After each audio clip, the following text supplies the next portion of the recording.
اسی حدیث پاک میں ہے کہ جو بندہ مسجد میں داخل ہو وہ بسم اللہ پڑھے، اللہ اس کے گناہوں کو معاف فرما دیتے ہیں۔ حدیث مبارکہ میں آتا ہے کہ جب تم اپنے میت کو قبر میں اتارنے لگو تو بسم اللہ پڑھ کے میت کو قبر میں اتارو گے، بسم اللہ کی برکت سے اللہ قبر کا عذاب معاف فرما دے گا۔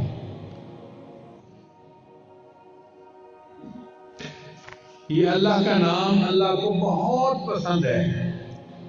چنانچہ ایک بزرگ تھے، ان کا نام تھا بشر، وہ نشئی تھے، اور ایک دن آدھا نشہ آدھا ہوش اس حالت کے ساتھ چل رہے تھے۔